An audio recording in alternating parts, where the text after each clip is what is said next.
It's fuzzy in here today. Okay, thank you. Okay, raise your hand if you think you're an entrepreneur. Who in this room? Yes. Anyone else? Okay, here's my goal. 3 messages. The unfinished business of healthcare is innovation. Innovation is the work of entrepreneurs. Every one of you better raise your hand at the end of this talk and tell me you're an entrepreneur. It's the only way we're going to make it in healthcare. Everyone needs to be an entrepreneur, and this is why. So I'll tell you how we define entrepreneurship at Mars. So Mars stands for Medical and Related Sciences. So a very visionary founder. He was the first ever dean of a medical school at 32 years old, Dr. John Evans. Envisioned this place of Mars to bring the whole innovation ecosystem together to build the new health economy. And this is how we define entrepreneurship. There is a wild spirit within us. It drives us to the precipice of impossible challenges and calls us to imagine a better future. There are those who embrace this spirit. They greet impossible feats with unreasonable determination and will stop at nothing short of breakthrough. We call them entrepreneurs. It is a grueling path. When you work at the edge of what's possible, success has no formula, and lessons are hard-won through trial and error. For those whose imagination is at odds with the status quo, the risk is high, the hours are long, and success is uncertain.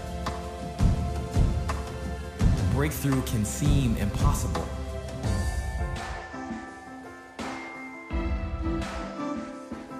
But breakthrough does not need to happen alone.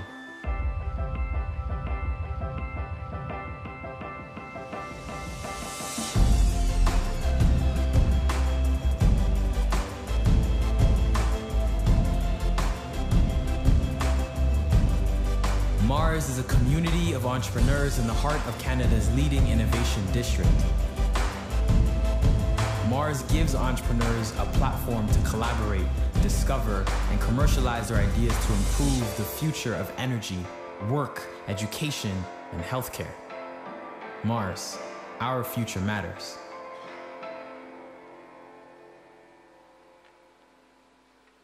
So hopefully that got you a little bit excited about what it means to be an entrepreneur, and I'll tell you a little bit more. So back to my messages. The first one, the unfinished business of healthcare is innovation. So you guys have heard of a perfect storm.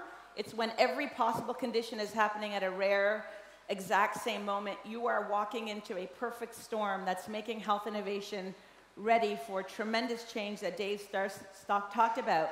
3 big drivers: scarcity, or running out of resources, the shift of power to patients, and the availability of technology, which Dr. Mesko talked about this morning.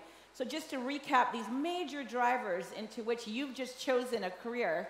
So on scarcity, so this was some great work done by the IBM global systems folks, looking at different core systems, electricity, energy, etc. The x-axis is how inefficient or ineffective, or let's call it how messed up that sector is. And the y-axis is what's the value for every dollar you spend to fix that inefficiency in terms of value unlocked. Look who pops up into the northeast corner, which means not only is health the most ineffective and inefficient sector in the economy globally, the more you do to fix it, the more lift you get. And that's called innovation. You cannot move that red bubble anywhere down to the bottom, where is where we want it to be, doing great value for patients at a cost that is acceptable to society without innovation. You cannot assume the model we have today, just improving it is going to get you there, and that's the work of innovation. Another one that gets politicians very interested in healthcare, and which is why it's in the debate and in policy agendas in every country in the world, and your country is not excluded, is the demand that's going to be placed by this aging population that Dave just talked about. So in Canada, the curve at the bottom is how much we spend on healthcare by age. So very much you would expect as people's bodies start to stop working, we're going to spend more towards the right. If we change nothing about how we deliver care today, we assume the model makes sense as it is today, that big blob is the gap in our budget or our GDP to be available to deliver services to that same population. So changing that curve and getting that curve down, because we have no more money to spend on healthcare in the world. We need taxes to be spent on a lot of other things than healthcare: education, streets, infrastructure, climate change. We can't keep putting more money out of the public system into healthcare. That's going to need innovation. So the best time to do innovation is when you have scarcity, when you got nothing. Then you start to think a little bit creatively, and finally our health systems have woken up to that. The next one I am not going to talk about much more, about the shift of power. It's a major paradigm shift. So e-patient Dave talked about Copernicus. So Copernicus was an astronomer from Poland in the 1500s. He figured out through mathematical equations that in fact the Earth is not the center of the universe with the sun rotating about it, but rather the sun is the center and the Earth rotates around the sun. He was put in jail for that, and his idea did not ever come to mainstream for 100 years. When he published this work, he did not put his name on the book because he would have been murdered for treason, because the Catholic Church decided that the Earth is the center and the sun rotates around it. That's the exact same shift of the role of patients. Our entire health systems were designed post-World War II with the system at the center, institutions, doctors, clinicians, and the patients being around them, and we're moving to the patients being in the center and everyone else figuring out how to serve them well. That is a major paradigm shift that we're in the middle of as we speak. It's reflected in a new definition of health that was agreed upon by countries from all over the world. So the first ever global definition of health came from the World Health Organization in 1948. You should look it up. In 2011, the world said maybe we should refresh that definition, because I just told you a lot has changed since post-World War II, and they came up with this new definition. And look at the language. Health is the capacity or the ability of the individual or their community to adapt and self-manage in the face of challenges, not just physical health challenges, mental and social. This is the new definition of health, and this is a definition into which our health systems are reorganizing. In the old definition, which was basically having disease or being infirm, if you, right there with glasses, you would have been considered unhealthy because something's wrong with you physically. The fact that you've got glasses and you can adapt and self-manage in the face of that illness actually means you're healthy. And which is why we can have people with type 2 diabetes and perhaps kidney failure, but if they're able to adapt and manage, they are actually healthy. And that's the goal of our health systems. It's a big change. And finally, on technology, we heard so much today from Bercy Mesco about the kind of world you're coming into and the rate of change. Just read the bottom part of this quote that says, the progress from this generation contrasts with the aggregate of all generations before the history of mankind. Okay? Can someone in this room guess what year this quote was made? So imagine saying, right now, in the last 50 years, more has been achieved in the history since humans were on the earth. Any guesses? Throw out a year, somebody. There's a prize available if you get it right. Any thoughts? Louder? Somebody, give me a year. If you're going to be entrepreneurs, which you have a lot of work to do before 10 minutes. Any idea? Huh? Yeah, close. 1868. So this is humanity's nature. Wherever we are in life, we look back at the technology progress of the past, whatever we remember, and to us that is the most advanced society has ever been in the history of mankind. And that's predicted, and this was a Russian economist, Kondratiev, who showed all civilization goes through major waves of innovation. The vertical axis is technology over time. So you see that first wave, well, if I was in 1800 in the wave, I think this is insane technology, that we can now have access to water, and commerce has been created, and currency. Then the next wave, the railroad and steel, and then the next wave, the combustion engine, and on and on. Well, we're now in the middle of two major waves. So what's the pattern here of these waves? They're getting shorter and way higher, right? Our health systems were designed on an institution that was meant to absorb change at a very slow pace. Before they implement a new model of care, they have to do a randomly controlled trial for 3 years and analyze the data and make it into policy, and then it's going to be in practice. Well, if you have a technology coming out of the Reshape Center, in 3 years of a randomly controlled trial, that technology will have obsolesced, i.e. go out of date, 30 times. We can't design a healthcare system to absorb change at the rate it has historically when we know this pace of innovation is coming. So here's just an example of, it's not that different in healthcare. The curve going down is the use of horses and mules on farms. That was the technology of the day. And then the curve going up is when tractor technology came on the scene. It took 50 years for this incredibly superior technology to displace the horse and mule. That's how long society takes to adopt new innovation. How are we going to realize this future of health when we don't have mechanisms to absorb this great rate of innovation? So my next quiz, so these are all different curves of adoption: telephone, dishwasher, washer, etc. It takes a long time to get to a lot of households. So give me a guess, how many years do you think it took for for 50 million people to have a telephone when it came out? Any ideas? 50 million. 20 years. Okay? How long do you think it took for 50 million people to get Angry Birds on their phone? Give me a year or something.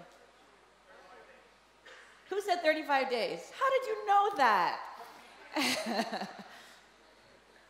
So when you've got digitization, the pace at which availability of technology is at warp speed compared to traditional technology.